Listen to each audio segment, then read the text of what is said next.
Dear student, आज हम लोगों को देखना है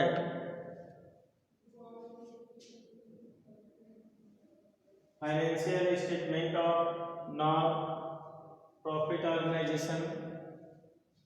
इसमें हम लोगों को आज पढ़ना है आगम शोधन खाता, जिसे हम रिसिप्ट एंड पेमेंट अकाउंट कहते हैं। इस खाते को कैसे बनाएंगे, ये खाता क्या है, किन किन विशेषताओं को लिए हुए है, इसके बारे में आज हम अध्ययन करेंगे। सबसे पहले जानिए इस खाते का जो नेचर है वह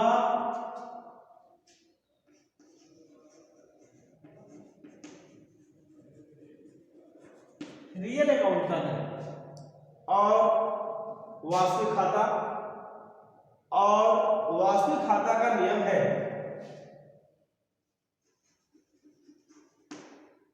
व्हाट कम्स इन डेबिट और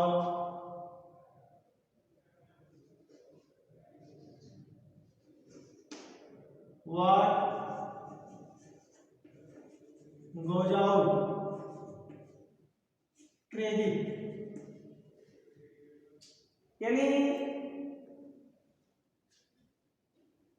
जो कुछ भी आ रहा है, यानी जितने भी रिसिप्ट्स हैं वह कहाँ रहेंगे, डेबिट में रहेंगे। और जितने धन संपत्तियां प्राप्तियां, ये पेमेंट का है।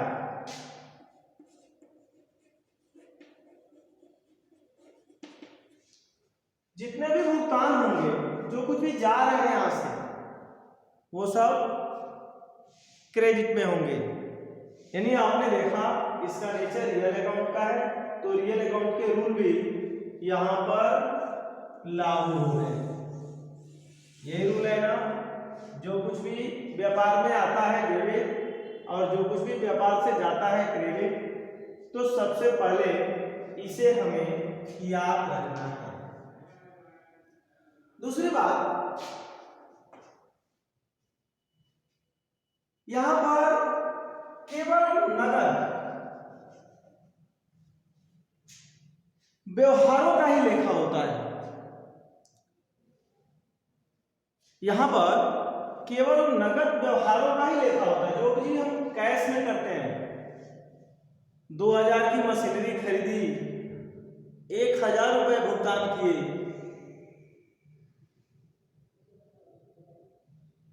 2000 की मशीनरी खरीदी और 2000 रुपए भुगतान किए, तो यहां पर लेखा 2000 से करेंगे। जितने की प्राप्ति हो रही है उतने की प्राप्ति में, जितने का भुगतान हो रहा है उतने का भुगतान में। यानी कोई यदि उधार है, भुगतान नहीं किया जा रहा है, उसका लेखा हम नहीं करेंगे। दूसरी बात, आपको ईयर के बारे में बताया गया है, प्रीवियस ईयर, करेंट ईयर और नेक्स्ट ईयर।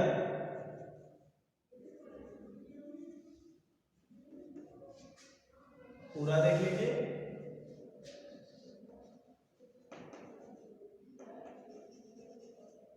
प्रीवियस ईयर,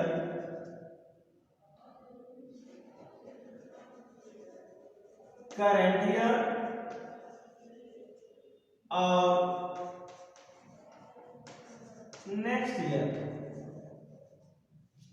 ये अपना जिस चालू वर्ष में हम काम कर रहे होते हैं वो होता है करेंट ईयर। प्रेजेंट में करेंट ईयर कौन है, 2021-22। प्रीवियस ईयर कौन है? इसके ठीक पहले का वर्ष, प्रीवियस ईयर 2020 21। नेक्स्ट ईयर क्या है? ये है आपका 2022 23। अब समझने वाली बात है, कभी कभी हमें पिछले वर्ष का भुगतान 2021-22 में मिल जाता है। कभी कभी हमें पिछले वर्ष का भुगतान यानी हमें 20-21 में मिलना चाहिए था, मिला नहीं, मिलना चाहिए था, मिला नहीं, ये मिला कब? 21-22 में मिला। तो जब मिला चालू वर्ष में तो हम इसका भी इसमें लेखा करेंगे। कभी कभी एडवांस अग्रिम भी हमें मिल जाता है, सदस्यता शुल्क अगले वर्ष का, आगामी वर्ष नेक्स्ट ईयर 2022-23 22-23 में हमें सदस्यता शुल्क मेंबरशिप फी मिलने थे, लेकिन वो मिल गए कब? 21-22 में। यदि ऐसा होता है यानी तो इसका भी लेखा हम चालू वित्तीय वर्ष में करेंगे। यानी मैं सिर्फ इतना समझाना चाह रहा हूं कि चालू वित्तीय वर्ष में चाहे वो प्रीवियस ईयर का मिल रहा हो बकाया या अग्रिम नेक्स्ट वर्ष ईयर का मिल रहा हो, इसका लेखा हम यहां पर करेंगे। हमने क्या क्या बताया? इसका नेचर क्लियर हो गया। इसमें नगद व्यवहारों का लेखा होता है, किसी भी वर्ष से संबंधित हो, यदि चालू वर्ष में भुगतान प्राप्त हो रहा है तो इसका लेखा किया जाएगा। अगली बात है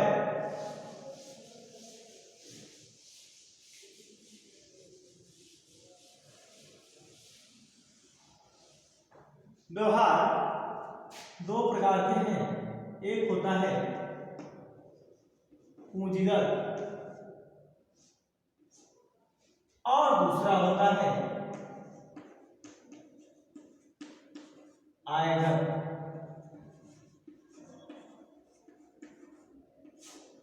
पिछले वर्ष आप पढ़ रहे थे जिसमें एक अभ्यास था आयकर और पूंजीगत। आयकर और पूंजीगत को आपने बड़ा ही विधिवत पढ़ा, आयकर व्यय, पूंजीगत व्यय, आयकर व्यय, पूंजीगत व्यय, आयकर प्राप्तियां, पूंजीगत प्राप्तियां, आयकर हानि, पूंजीगत हानि, आयकर लाभ और पूंजीगत लाभ। बहुत अच्छे से आपको समझ में आ गया होगा कि आयकर व्यवहार उसी वर्ष से संबंधित होते हैं, उनका प्रभाव उसी वर्ष रहता है, लेकिन पूंजीगत व्यवहारों का प्रभाव आगामी कई वर्षों तक रहता है। यानी आपने वेजेज चार्ज किए, एनी रिपेयर चार्ज किए, electricity,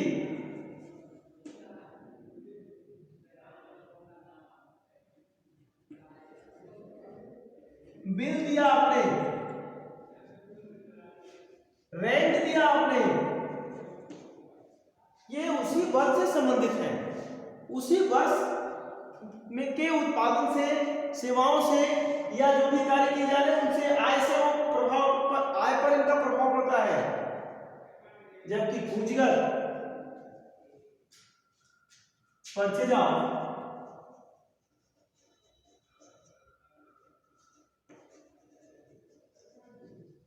machinery, purchase of furniture, sale of plant, boiler,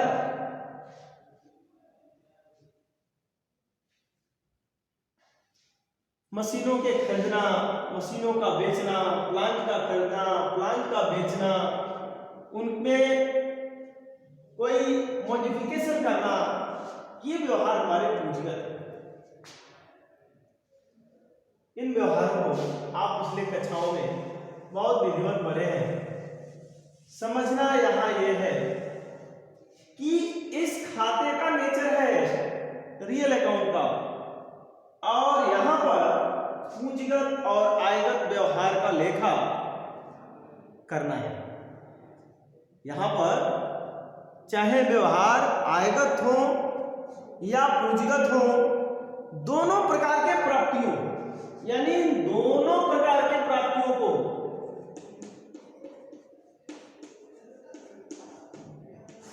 एवं भुगतानों का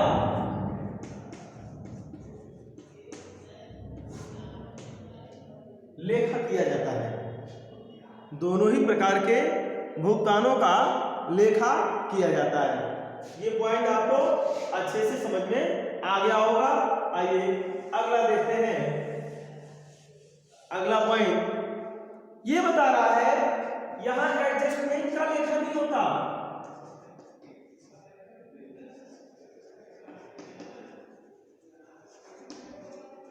एडजस्टमेंट आप पिछले वर्ष पढ़े थे, final account with adjustment, without adjustment. Adjustment में आपको बताया गया था outstanding,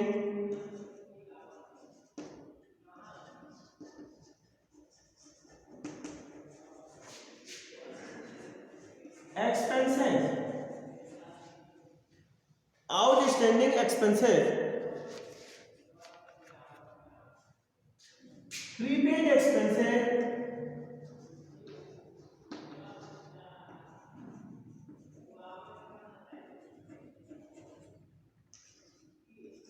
accrued income, unearned income, depreciation,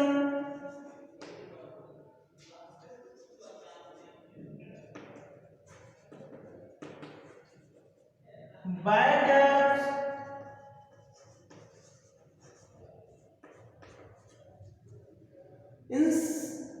इनके अलावा भी आपने और भी बहुत कुछ पढ़ा, देखा कि यहाँ पर आउटस्टैंडिंग एक्सपेंसेस है, प्रीपेड एक्सपेंसेस है, एक्रूड इनकम है, अनअर्न्ड इनकम है, डेप्रिसिएशन है, बैड डेब्ट्स है। सबके बारे में विधिवत आप जानते हैं।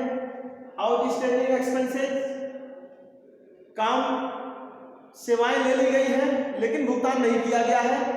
जब भुगतान नहीं किया गया तो एडजस्टमेंट इस खाते में इसका लेखा नहीं होगा।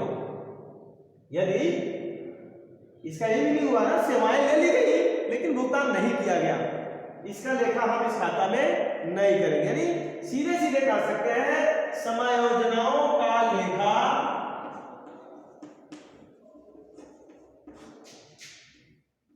प्राप्ति एवं भुगतान खाते में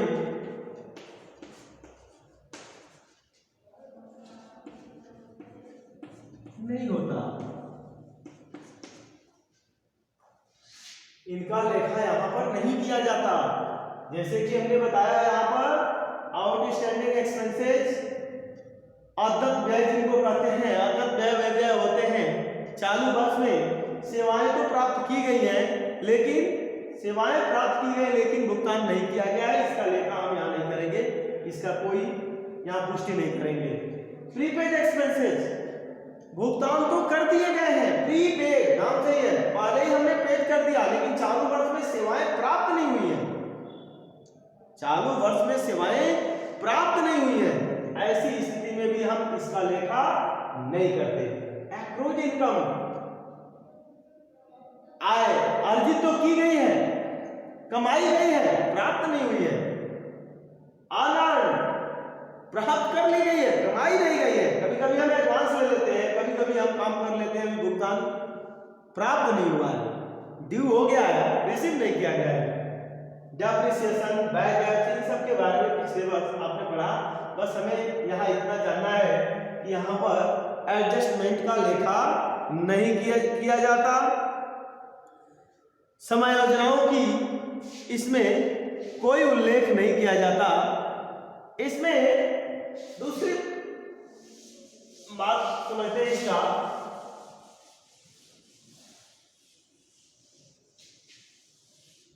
इसमें प्रायः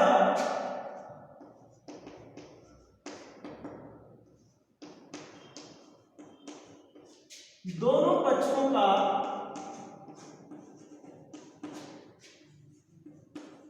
योग समान नहीं होता। रिसिप्ट एंड पेमेंट अकाउंट, इसमें दो पक्ष होते हैं, एक डेबिट और दूसरा क्रेडिट। इन दोनों पक्षों का योग समान नहीं होता, प्राय समान नहीं होता, मतलब बराबर हो सकता है। प्राप्तियां के बराबर भुगतान जो है, प्राप्तियां होती है, इधर भुगतान होता है, ये प्रायः इसका योग समान नहीं होता और यह वर्ष के अंत में तैयार किया जाता है। यह वर्ष के अंत में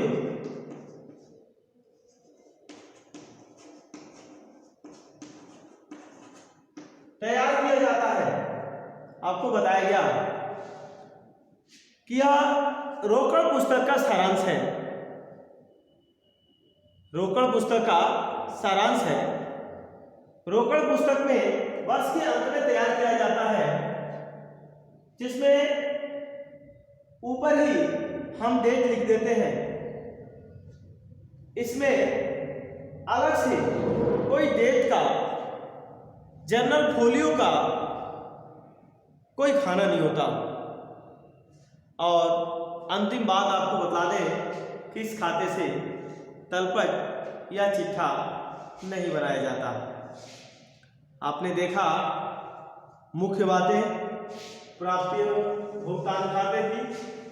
अब हम देखेंगे प्राप्ति और भुगतान खाते बनाए कैसे जाते हैं। ये खाते बनते कैसे हैं? सबसे पहले हम प्रोफार्मा बना रहे हैं प्राप्ति एवं भुगतान खाते का। प्राप्ति एवं भुगतान खाता में के दो पक्ष होते हैं। एक होता है, ये हो गया आपका डेबिट पक्ष, ये हो गया क्रेडिट पक्ष। ये आपका यहां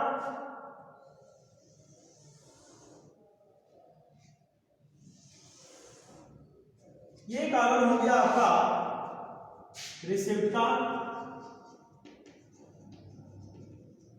ये अमाउंट का, ये हो गया पेमेंट का, और ये भी कारण आपका हो गया अमाउंट का। यानी यहां पर रिसिप्ट और पेमेंट, इसके ऊपर ही हम यहां पर डेट लिख देते हैं। डेट में हम फॉर द ईयर लिख लिए, date ending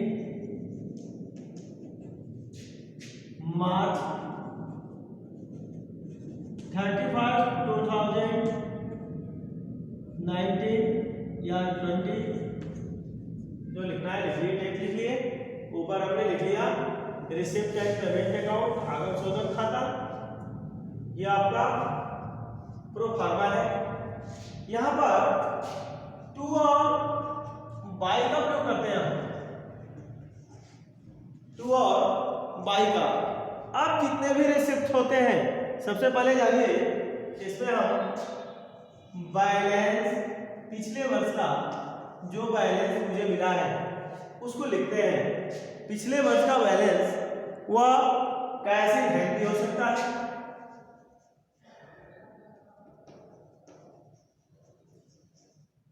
cash and bank भी हो सकता है,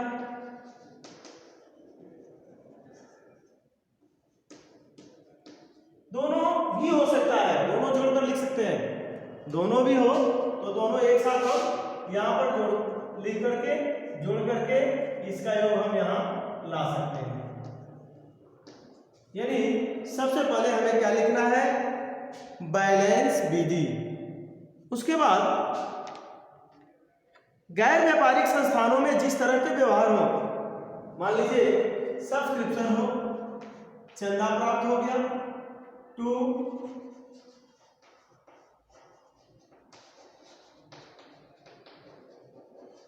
सब्सक्रिप्शन, इसे हम यहां पर डिनोट कर देंगे। इसके बाद कोई डोनेशन हो,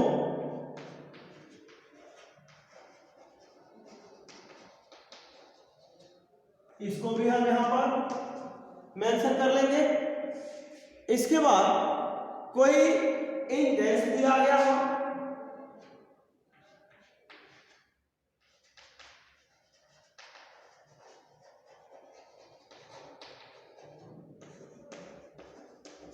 कोई इंडेक्स दिया गया हो, कोई गवर्नमेंट ग्रांट आ गया हो,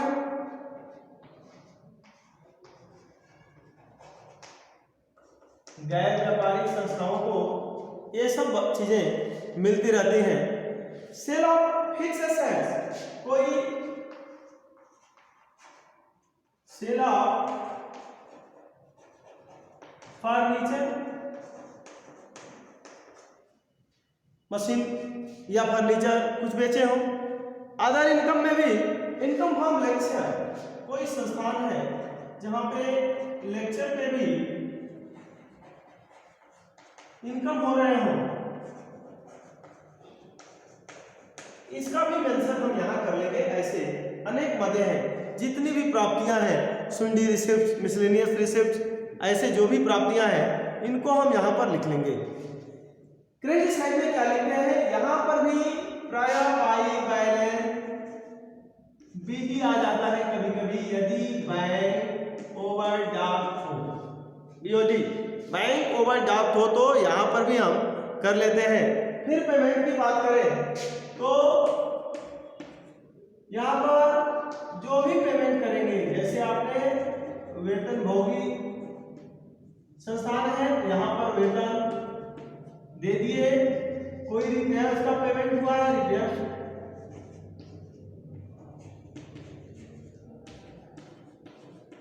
वर्ष के अंत तक जो कुछ भी हुआ है, जो भी payment, printing and stationery,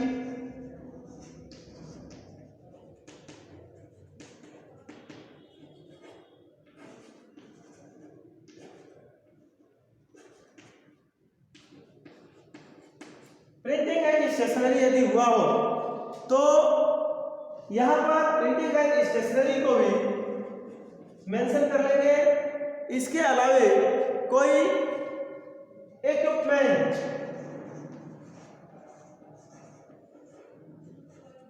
sports equipment का पेमेंट किया गया हो, इंश्योरेंस प्रीमियम दिए गए हों, ऑडिट फी दिए गए हों,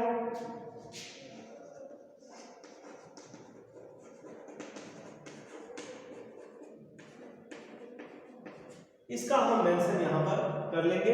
ऐसे मिसलेनियस एक्सपेंसेस कर लेंगे और इसके बाद हम शेष निकालते हैं। यानी यह शेष से शुरू हुआ और शेष पर ही समाप्त होता है। इसका डेबिट शेष सदैव डेबिट शेष होता है। सदैव डेबिट शेष क्यों होता है भाई? इसलिए होता है क्योंकि प्राप्तियों से अधिक भुगतान नहीं हो सकते। प्राप्तियां जितनी होंगी, इसलिए प्राप्तियां यहाँ बड़ी हैं, ज्यादा होंगी, यहाँ प्राप्तियों को पहले नोट करेंगे, फिर यही अमाउंट हम यहाँ क्रेडिट साइड के टोटल अमाउंट पे लिख देंगे और फिर हम बाई बैलेंस विधि, कैश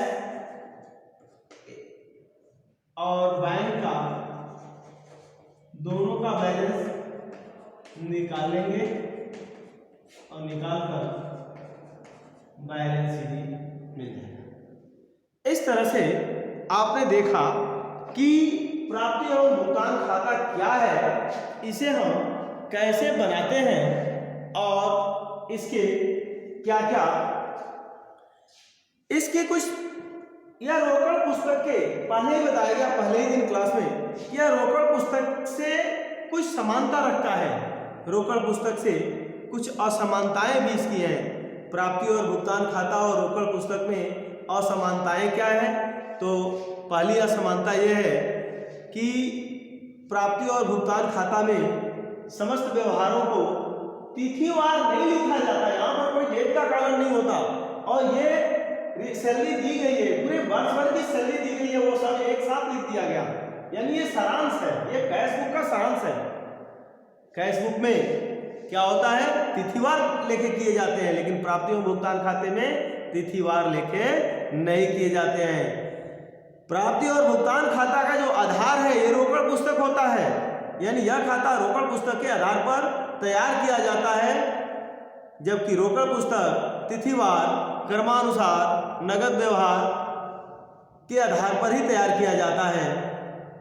अवधि के एक निश्चित अवधि के समापन पर प्राप्ति एवं भुगतान खाते बनाए जाते हैं, जबकि रोकड़ पुस्तक प्राप्तियों और भुगतानों का लेखा जब जब होता है, जैसे जैसे व्यवहार तिथिवार होते रहते हैं वैसे हम लेखा करते रहते हैं। प्राप्ति और भुगतान खाते में नगद व्यवहारों का, यानी प्राप्ति एवं भुगतान खाता नगद व्यवहारों का एक संक्षिप्त ब्यौरा है, जबकि रोकड़ पुस्तक नगद व्यवहारों का एक विस्तृत ब्यौरा है। लाभकारी, गैर लाभकारी, अलाभकारी या गैर लाभकारी संस्थाओं द्वारा प्राप्ति एवं भुगतान खाता बनाया जाता है। रोकड़ पुस्तक किसी भी